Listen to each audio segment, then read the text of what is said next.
Tukang ojek gugat gubernur dan bupati 100 miliar rupiah buntut kecelakaan jalan rusak.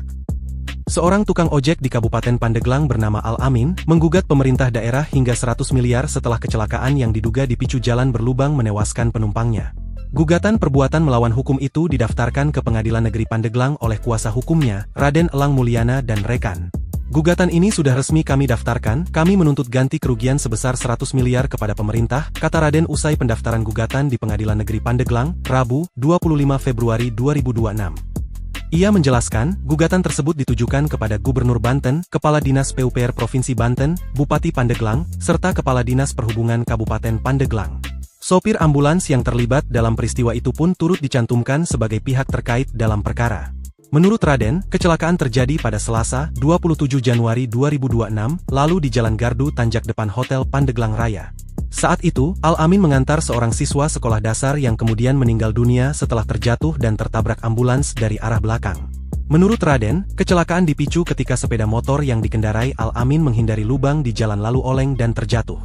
Inti persoalannya adalah kondisi jalan yang rusak dan tidak ada rambu peringatan. Kami menilai ada kelalaian penyelenggara negara, ujar Raden.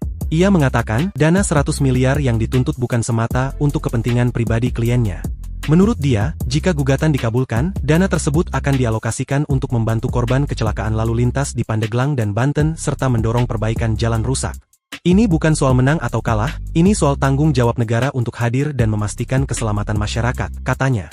Raden menegaskan, Undang-Undang Lalu Lintas dan Angkutan Jalan mengatur bahwa pemerintah bertanggung jawab atas kondisi jalan yang membahayakan pengguna. Selain itu, Pasal 1365 Kitab Undang-Undang Hukum Perdata memberikan hak kepada pihak yang dirugikan untuk mengajukan gugatan perbuatan melawan hukum. Melalui gugatan perdata ini, ia menuntut pertanggungjawaban pemerintah atas kondisi infrastruktur yang dinilai lalai. Kami sudah menyiapkan bukti berupa foto, video, dan dokumen kondisi jalan sebelum dan sesudah kejadian, kata Raden. Terkait kasusnya, Al-Amin yang sebelumnya ditetapkan sebagai tersangka oleh penyidik Satlantas Polres Pandeglang ini sudah berdamai setelah polisi memfasilitasi mediasi atau restorative justice dengan keluarga korban penumpang. Dengan adanya perdamaian kedua belah pihak, polisi akan menghentikan proses penyelidikannya dengan dasar adanya surat kesepakatan damai. Download Tribun X sekarang, menghadirkan lokal menjadi Indonesia.